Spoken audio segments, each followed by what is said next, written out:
I tell you, I have the best job in the world, even though it's as challenging as it is, because I legitimately get to work with heroes every single day. Every single day.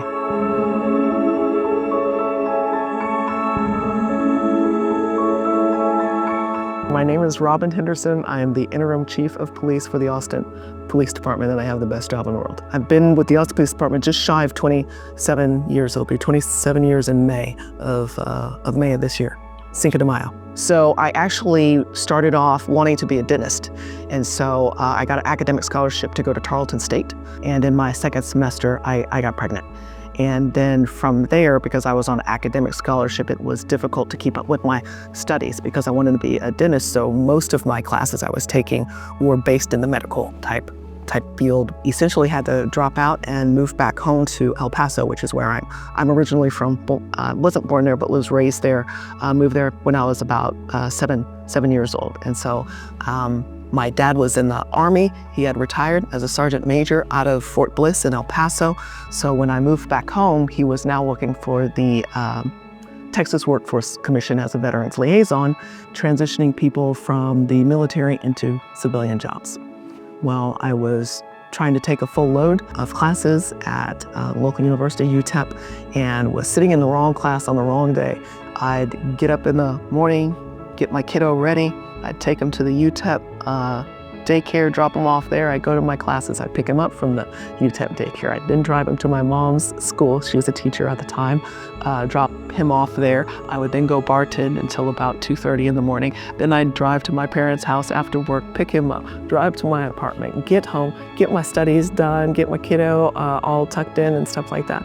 And then in the morning, I'd do it all over again. And literally, I think I was just exhausted one day sitting in the wrong class and I was completely lost. I had no idea what the professor was talking about. And I'm like, this is now I'm clutching like my own mental sense. But anyway, that's what I figured out. Okay, yeah, you're sitting in the wrong class on the wrong day. And I told my dad I was gonna take a semester off from school. And you could imagine how that went over.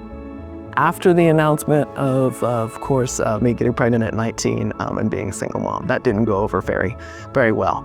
The Austin Fire Department and the Austin Police Department happened to be at his office that day, and he says, you're gonna come down here and turn in an application for both.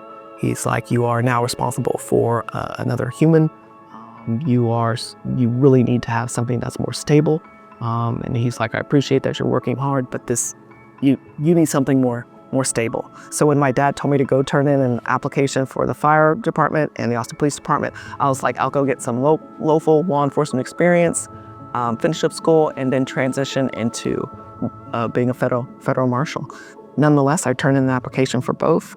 About 2 weeks later, the Austin Police Department called me and said, hey, we'd like to come down and do an interview and go to our board and stuff. And then basically that was it. I was hooked. I can tell you that it's been just a phenomenal career path that I didn't anticipate, or I really wasn't knowing what I was expecting, I guess, if you will.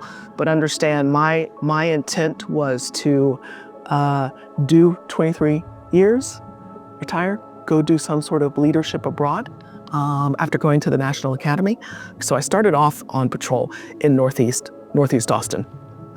Back then we rotated from days to nights to evenings. And so with my little one trying to find daycare, oh my gosh, that was a challenge in and of itself, because we rotated every 28 days. So just trying to find consistent childcare was a challenge in and of itself, being a single mom, all that. So I was on patrol for evening shift for about 2 years, and then we were standing up a new unit called, at the time it was called Street Response, Street Level Gangs, Narcotics, Prostitution, and they needed somebody who could, of course, be undercover and do the type buy, bust, and reversals and stings and stuff like that.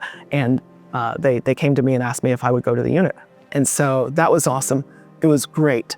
But then about this time now, my child is at an age where he's gonna be at school, and I couldn't keep up with the hours and the operations as they occurred on street response, because you're essentially on the criminal schedule when it comes to any type of takedowns, stuff like that. So I was like, I need something more stable.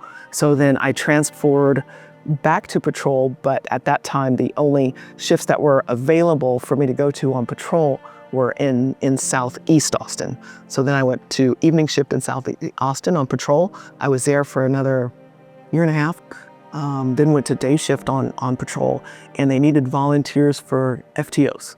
So I became a field training officer, and that's where I got hooked. I enjoyed being able to connect with cadets that were still in training academy when they had to do their write-outs, but then after they graduated, being able to train them, teach them different ways to accomplish the same thing. Not necessarily it has to be my way as the FTO. I'm going to teach you a whole array of how to handle situations. You pick what's best for you when it comes to being able to function and do what's right or have the best outcome. That was the most rewarding time that I can say that I had at the department, because you are constantly in this state of not just teaching others how to do the job, but you're in a constant state of improving yourself too, because it's difficult to teach if you don't know what you're teaching, or you're constantly getting peppered or questioned, or why, what's the why? And so you really had to be proficient at so many different things in that capacity. I made myself leave so I could invest the time that I needed to in order to promote to the next level. For us, it's a promotional exam with an assessment center, and that's essentially how the promotional process. So then I left. I went back to internal affairs as a sergeant, because the chief that was at the time, he changed all the spots from detective spots to sergeant spots, so I had an opportunity to go back to internal affairs. And so promoted to lieutenant.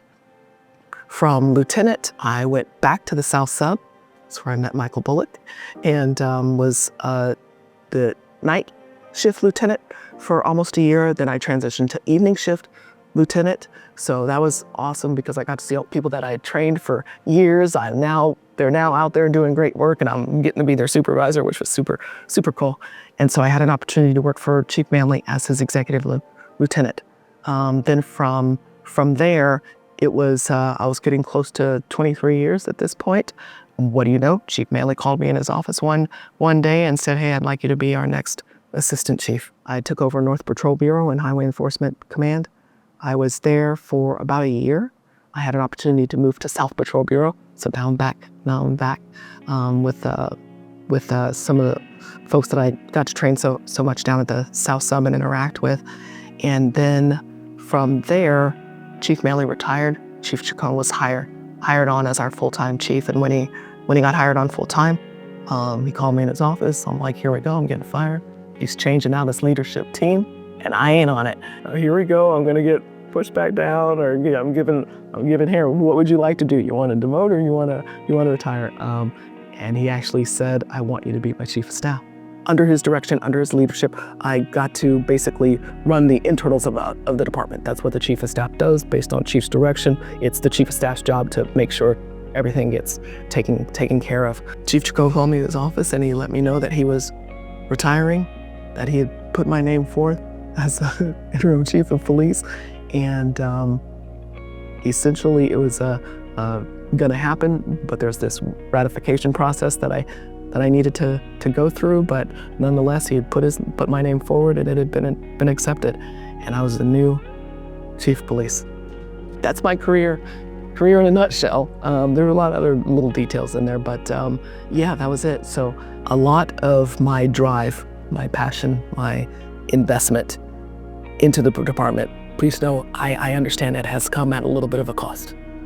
But at the same time, being able to look back on the way I raised our son, and the intent, if you will, was always for him to be taken care of, him to know that he was loved and supported. And I never wanted to be in a capacity to where I was in a space to where I couldn't provide, or I was relying on somebody else. These are some of the details I left out in my journey here, and not ever wanting to not be able to provide. And so my main driver was to make sure my son was going to be proud. Yeah, so being a first of all, female, but then also a person of color in law enforcement. And when you are talking about that difference in policing itself, how policing is viewed, being in the position when it was a very pro-law enforcement, war on drugs time when I entered into law enforcement, and also being a person of color, which those that are most impacted by the war on drugs, those that are most disenfranchised, those that tend to have disparate outcomes. These weren't things at the forefront of policing when I started. It is understanding that what we do can have long-term adverse impacts on our community members, not necessarily being aware, I guess, if you will, of that lens kind of being constantly placed on our police actions. It just wasn't. So having that transition of being intentional about avoiding those types of situations where, can you do it? Can you drop the 3 charges? Do you really need to do that? To now, what is the minimal way that we can ensure community safety, but not necessarily ruin somebody's life in order to take care of the situation that you're having to deal with? It's a blessing and a blessing knowing the officers as well as I do. Like I said, there's not too much that I do that I don't see or understand how it's going to impact them, not just them, but their families. There's families too. I tell you, I have the best job in the world, even though it's challenging as it is, because I legitimately get to work with heroes every single day. Every single day. There is just a phenomenal group of officers that work here at this organization that understand the mission, understand community, understand taking care of each other. And they, even though they are in very challenging times, they're under scrutiny, they're under the microscope. There's this high level of expectation, but not necessarily the high level of support. They are unfazed by it. They understand that the quality of their job and their investment in their job is not dictated by external entities. It's dictated by their own actions and their own expectations. They're the drivers of the excellence here, and they are excellent officers, and I love them. I love them. They are phenomenal. I'm Chief Henderson, and I'm a great American woman. Thanks for watching this episode of Great American Warriors, featuring the women of America who are serving all Americans, both overseas as well as right here at home. Don't forget to subscribe so that you can know when new episodes are released. If you or someone you know is a great American warrior, message us today to be considered for an upcoming episode.